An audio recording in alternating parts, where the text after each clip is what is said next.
तो दोस्तों आप सभी का बहुत बहुत स्वागत है। बख्शूराज कमेटी जो यहाँ पर प्रोग्राम कर रहे हैं बड़े धूमधाम से, जो पुलवामा अटैक हुआ है इंडिया में वो जवानों को याद करते हुए यहाँ पर प्रोग्राम बनाया जा रहा है। आपको पूरा डिटेल से आपको वीडियो दिखाएंगे, बने रहिए हमारे वीडियो में। जब तक के लिए देखते रहिए आगे वीडियो। प्रत्येक इंसान, प्रत्येक मानव जगत जानता है कि दीपक एक ऐसी चीज है जो रात्रि के समय हमें उजाला देता है, यानी कि हमें देखने योग्य बनाता है। और यही प्रतीक है दीपक के जलाने का कि अंधकार में उजाला फैलाना। जहाँ भी आपको अंधकार प्रतीत होता है वहाँ थोड़ी देर के लिए आप मौन रहें और प्रयास करें उन चीज़ों को खोजने के लिए अपना अंतः मन से, क्या वो चीज़ें हैं, क्या आपने सही की और क्या आपने गलत।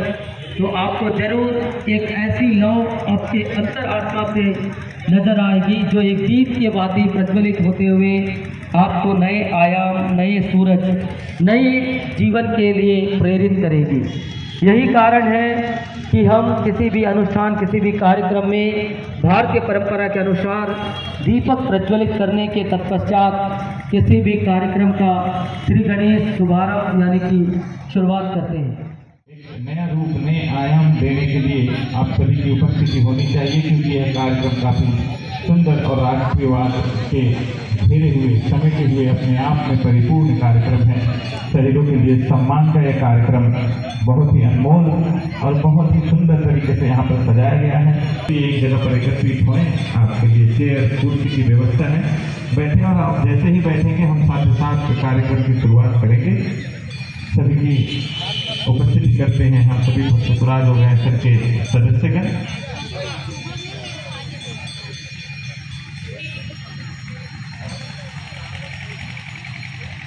और जो भाई बाइक अभी भी हमारे समिति की जो बाइक हैं, जो बाइक सब यहाँ पर रखे हुए हैं, थोड़ी सी कार्यक्रम की ओर आगे बढ़ेंगे। आज के इस मौके पर क्या कर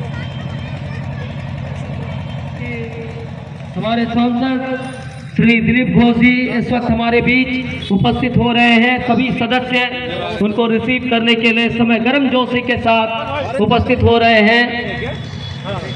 गण्यमान्य व्यक्ति विशेष के तौर पर उपस्थित है इस वक्त हमारे साथ श्री दिलीप घोष जी। और दीप प्रज्वलन के बाद जो है इस कार्यक्रम को हम शुरुआत करेंगे।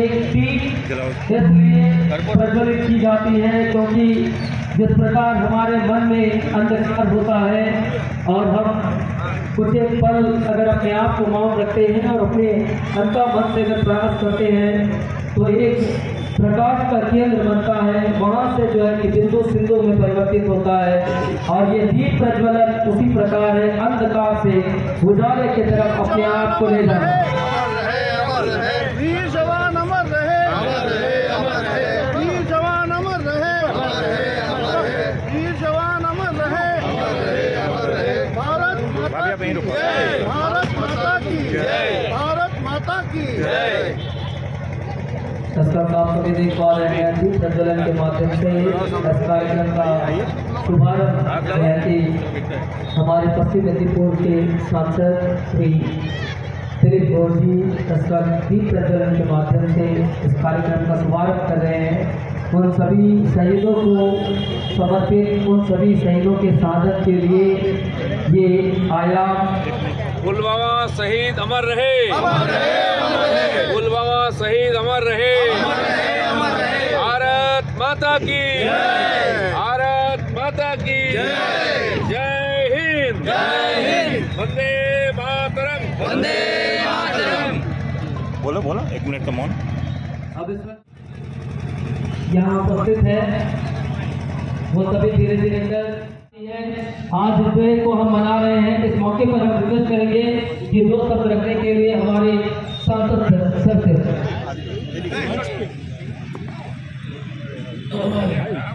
अमर रहे। आज का दिन देश के इतिहास में बहुत महत्वपूर्ण है।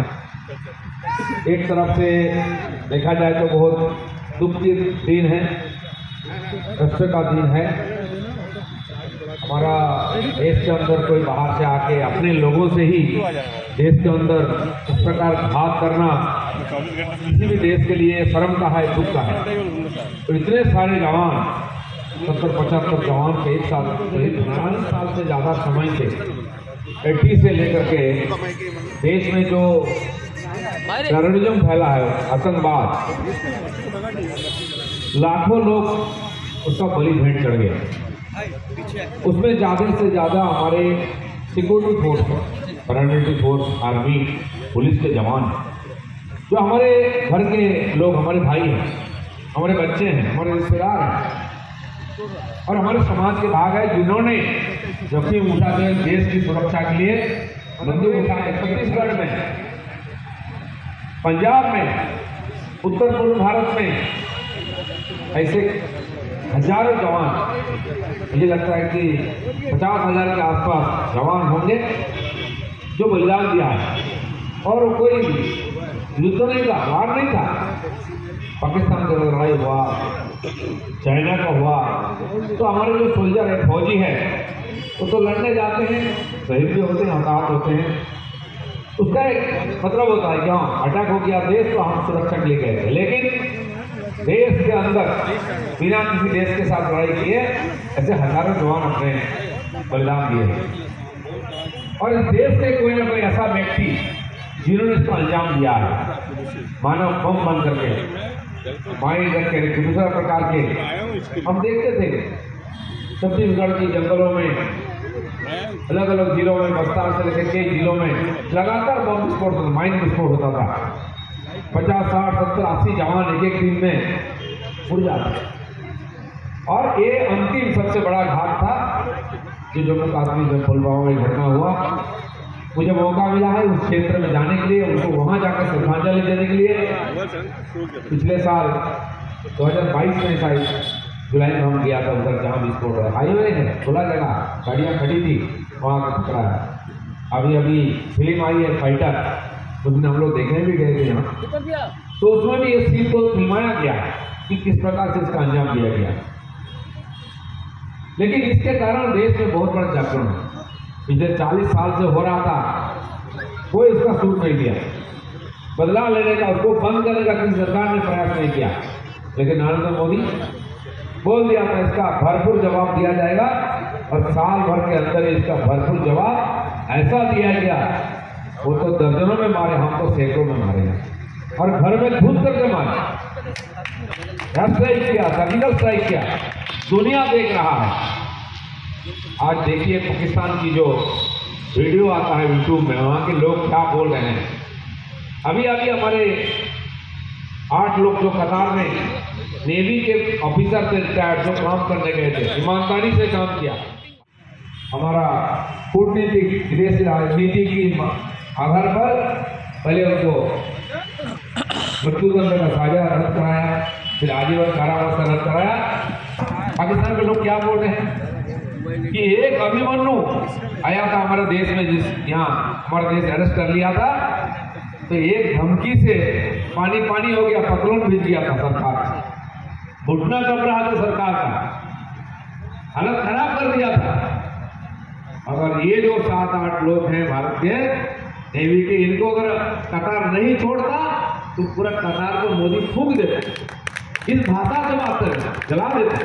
आज भारत की जो ताकत है, देश की जनता की जो एकजुटता है, देश की जनता में जो उमंग है, देशभक्ति है, देश के लिए जज्बा है, वो खाली फौज में नहीं है, खाली पैरामिलिट्री में नहीं है, किसी एक सेक्टर में नहीं है। पूरा देश की जनता, बच्चा सब तक ये भावना आया है कि देश की एक कण मिट्टी का हम किसी को नहीं देंगे, किसी का आंख दिखाने का हम और फैन नहीं करेंगे।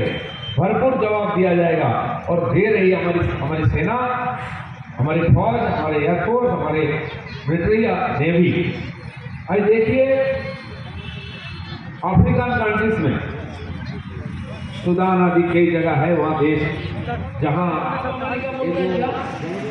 भारत क्या दादा हो गया, क्या दादागिरी करता है? पर तुमको दादागिरी करना आता तो हमें भी आता है, जवाब देना भी आता है। पाकिस्तान को एक ठोका जो आप देखिए, पाकिस्तान ठंडा है, ना कोई बम विस्फोट, अरे बम बंदूक तो छोड़ो, ढेला फेंकने का हिम्मत, ईटा फेंकने का भी हिम्मत नहीं की। जहाँ कश्मीर में रोज ईटा पत्थर चलता था, टारगेट कौन होते थे? हमारे फौजी होते थे, हमारे CISF, हमारे RPF, हमारे BSF, इनको टारगेट किया जाता। स्कूल के बच्चों को 500 का नोट दिया जाता था, उसका स्कूल बैग में 2 पत्थर दे दिया जाता था, और जाते समय सेना घूम रहे उनको पत्थर मारते थे। सेना बच्चों को ऊपर क्या करेगा? कुछ करेंगे तो दुनिया में आवाज, देखो स्कूल के बच्चों को टॉर्चर कर रहे हैं सेना। ऐसा एक धर्म संकट में था, लेकिन उसका जड़ को ढूंढ के निकाला हमारे सरकार ने, और वहां ऐसा मार किया। और ईटा पत्थर को छोड़ो, बच्चे फूल लेके आते हैं, हमारे फौजी को फूल देते, 60 टन कमाते। उसी प्रकार पाकिस्तान को जो रोज गोली मारते थे, अब देखिए पिछले 10, 20, 25 साल से मैं जब से देख रहा हूँ, यहाँ पूंछ में गोली चल गया, वहाँ नौसार में गोली चल गई, गोली चली, हमारे फौजी शहीद गए, वो गोली मार के निकल जाए, हम गोली नहीं चला सकते हैं। सारा व्हाइट झंडा, सादा झंडा हम दिखाते थे, शांति शांति शांति करने की जिम्मेदारी हमने ले लिया, ठेका लिया क्या? हम शांति में रहें तो शांति करें। सरकार ने अपनी नीति बदल दी है, उधर एक गोली आता है, इधर 2 गोला जाता है, घर को तबाह कर देते हैं। एक तो पिछले साल शायद एक तुषारपात हुआ, तो जो हिमवाह होता ना, वो टूट गया ग्लेशियर, 150 सेना उसके नीचे दाब गए पाकिस्तान। अब क्यों ऐसा हुआ? अभी तक नहीं हुआ, सेना कैसे मर गई? अब लोग बोल रहे भारत का दिमाग है, देखो यहाँ बैठे बैठे ऐसा किया तो ग्लेशियर टूट के दब गए, एक गोली चलाने की जरूरत नहीं। इसी तरह से काम करने दुनिया, पता नहीं हिंदुस्तान क्या करते हैं, रॉकेट, मिसाइल, बम, बंदूक, अपना फाइटर जेट बना लिया है। तो आज देश में घुस कर किसी एक सेना को शहीद कर दे, किसी एक आम नागरिक को मार दे, संभव नहीं है। एक अगर गलती से घुस जाता है तो घेर के जैसा क्या तो कुत्ता को मारते हैं, ऐसे मार के टांग के ले आते हैं। तो आज देश अपने सीमा को रक्षा करने के लिए, अपने नागरिकों को, अपने जवान को रक्षा करने की हिम्मत रखता है और नीति भी रखता है। इसलिए हमें इससे सीख मिली है। हमारे जो जवान शहीद हुए, आज उसको श्रद्धांजलि देने हम यहाँ आए, और यहाँ से हमें भी ये संकल्प करना है कि आगे एक भी गोली हमारे देश के अंदर न गोला गिरेगा, ना किसी एक जवान, ना एक नागरिक शहीद होगा, चाहे अंदर से हो चाहे बाहर से हो, किसी का करने का हिम्मत ना हो। इस प्रकार हिंदुस्तान बढ़ना हमें है। हमारे नेता नरेंद्र मोदी है, जिसको देखते ही कई लोगों का पतन ढीला हो जाता है दुनिया। आज तो जिनकी दादागिरी चलती थी, आज उनको बुलाकर रेड कार्पेट में उनको सम्मान देते हैं, उनके साथ सेल्फी खींचते हैं। और क्यों? ये नेता ऐसा नहीं है घर में अपने परिवार के साथ बैठ के टीवी के सामने दीपावली मनाते नहीं काटते हैं। वो पूंछ में जाकर के, लद्दाख के लेह में -40 डिग्री में सेनाओं के साथ जाकर दीपावली मनाते हैं, न्यू ईयर मनाते हैं। और यहाँ रिपब्लिक डे में देश की कोई ना कोई ताकतवर राष्ट्र का प्रमुख यहाँ आकर हमारे परेड में खड़ा हो। मुझे वो दिन याद है, ओबामा जब प्रेसिडेंट थे अमेरिका का, वो आए थे 26 जनवरी को। उस दिन परेड चल रहा था, समझो उससे बारिश भी हो रही थी। जिस देश में अपने नेता नहीं खुलेआम निकलते थे, उसी समय ओबामा आकर के हाथ में छतरी लेके और खड़े थे, परेड देख रहे थे, और हमारे नेता ऐसे बैठे थे। वो जाके सबका हाथ मिला रहे थे, जैसे कि बाजार में जाते हैं ना लोग सब्जी खरीदना और सबसे बात करते हैं। इससे पता चला दुनिया के सबसे ताकतवर देश का ताकतवर नेता हिंदुस्तान में आकर के रिपब्लिक डे में खुलेआम घूम रहे हैं। इतना सिक्योरिटी है। आज तक आप जानते हैं, अमेरिका का प्रेसिडेंट जाते हैं तो अपना गाड़ी लेके जाते हैं, कई विमान आता है, पहले बुलेट प्रूफ गाड़ी आता है, उनका खुद का सिक्योरिटी फोर्सेस आता है, वो सिक्योरिटी देखते थे, किसी का कुछ नहीं मानते थे। वो चेहरा बदल गया है। कुत्ता को काटना आसान है, शेर को काट दिया तो फिर वो अंतिम होगा, दोबारा काटने की हिम्मत नहीं होगी। वही वो चैलेंज है। गलवान घाटी में 100-150 तंबू गाड़ दिया कि हमारी जगह में। चर्चा शुरू हो गई, कैसे कहाँ हो गया। देखो हमारे सेना लोग, और जो होता डिप्लोमेटिक बैठक होने लगी, ये बोलता, वो मंत्री बोलते हैं, वो सेक्रेटरी बोलते हैं, ये बोलते हैं, बिपिन रावत जी उस समय सेना अधिकारी थे, जान थे, उन्होंने सब फोन रहते बैठे, एक हुआ चिट्ठी लिखो, बात करो, डिप्लोमेसी होता है। लेकिन 6, 8 दिन 10 दिन हो गया, वो लोग चलो जानते हिंदुस्तान की क्या हिम्मत है हमसे क्लोज करने का, बार बार करते। तो फिर ये चलने के बाद बिपिन रावत ने एक बार बोला सबको, सर आप पॉलिटिशियन हैं, आप मिनिस्टर है, हम पॉलिटिक्स नहीं जानते हैं, हम लड़ाई जानते हैं, हम देश जानते हैं, आपने सब कर लिया ना, हमें थोड़ा मौका दीजिए, हम रिजल्ट दे देंगे, नहीं तो आपको चाहे कीजिए। तो क्या करना बोलो, आप 2-3 दिन में रिजल्ट मिल जाएगा। मोदी का राज अपने करो जनरल, लेकिन हमने क्या देखा, 4 दिन के बाद सब निकल गए, निकलते गए, घर में नहीं पहुंचे। वहाँ कानून है, दोनों देश का एग्रीमेंट है कि हथियार यूज नहीं होगा, हथियार लेके जाना भी नहीं वहाँ, तो डंडा लेके जाते भाई जैसा। तो हमारे फौजी भी, हमारे नीतू भाई जैसा 6.5 फुटिया थे सब, और चाइनीज वाले तो उनको इतना तो होते हैं 7.5 फुटिया, तो हाथ के ताकत से कोई एक पहलवान भी होते हैं, 20-20 रोटियां डाल खाते हैं। तो गए धक्का धक्की हुआ, 2 सर को तो वहीं मोड़ दिए मुर्गी जैसा। बाकी को क्या किया उन्होंने क्या किया, उनका जो तंबू था, हमारे सेना तंबू लेके गए, उनके चारों तरफ तंबू गाड़ दिए, 2 लाइन घेर दिए पूरा, ना इधर जाना ना उधर जाना। 2-3 दिन के बाद वो अपना तंबू फाड़ करके घर चले गए। फिर दूसरी बार गलती की थी, जिस बार हुआ आपने देखा होगा, वो जो बार्बेड वायर होता है उससे लपेट करके गड्ढे में सबको डालना, और बाकी को पत्थर से डंडा से मार दिया, लगभग 65, 60, 70 का। वो मानते रहे कि अभी वहाँ वो कब्रिस्तान दिखता है। आज भारत की सेना की विल पावर इतना ऊंचा क्यों है? पीछे जो सरकार है बोलते चलो देश की सुरक्षा के लिए कुछ भी करो, देश तुम्हारे साथ खड़ा है। आज ये हो रहा है, पॉलिसी बदल गया, तो देश की मानस भी बदल गया है। इसलिए हमारे जो सेना है, हमारे जो जवान है, सुरक्षाकर्मी हमारे साथ हैं। देश की सुरक्षा के लिए वो दिन रात परिश्रम करते हैं, व्यक्ति के लिए सुरक्षा के लिए भी है, वो हमारे लिए बहुत कीमती है, हमारे परिवार के भाग है। इसलिए उनकी शहादत देश के लिए अभिमान की बात है, और इससे हमको सीख भी लेना चाहिए। आगे एक भी हमारे जवान का ऊपर कोई आंच ना आए, उसके लिए पूरा हिंदुस्तान 140 करोड़ लोग खड़े हो जाएंगे, उसका जवाब देंगे। इस प्रकार राष्ट्र बनाने का सपना था, उस प्रकार राष्ट्र बना है, इसलिए हमें गर्व है। और आज उनको श्रद्धांजलि देते हुए बिल्कुल हमारा आंखें नम है, हमारे भाई लोगों को गवाया हमने, लेकिन ये भी हमको याद रखना चाहिए, हमने इसका बदला सर्जिकल स्ट्राइक, एयर स्ट्राइक से लिया है। आज किसी की हिम्मत नहीं हिंदुस्तान करते हैं नजर से देखे। इसलिए आज उन पुलवामा के जो शहीद है उसको हम श्रद्धांजलि दे रहे हैं। भगवान के पास प्रार्थना है उनका आत्मा को शांति मिले, उनका परिवारजनों को शांति मिले, शक्ति मिले शोक से उभरने के लिए, और पूरा हिंदुस्तान ये शपथ लेगा आगे इस प्रकार घटना होने नहीं देगा, होगा तो भरपूर उसका जवाब दिया जाएगा। सबको धन्यवाद। भारत माता की।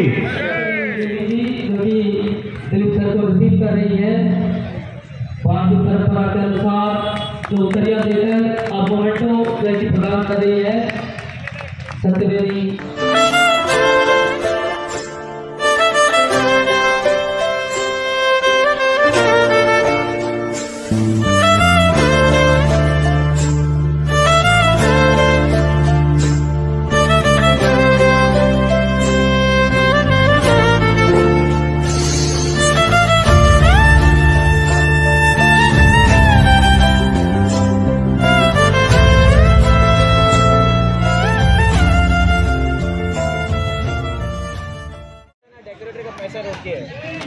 हंडी नहीं है, थोड़ा हंडी नहीं है, 5 बजे हंडी लगा दिया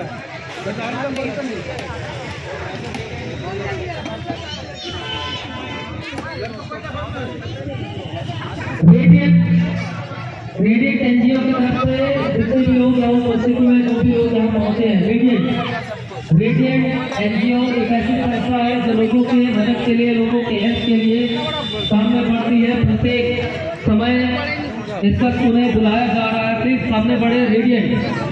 रेडिएट ऑर्गेनाइजेशन सामने बढ़े। रेडिएट ऑर्गेनाइजेशन की तरफ से जो भी लोग यहाँ उपस्थित हुए हैं, क्या मेरी आवाज आप सुन पा रहे हैं? रेडिएट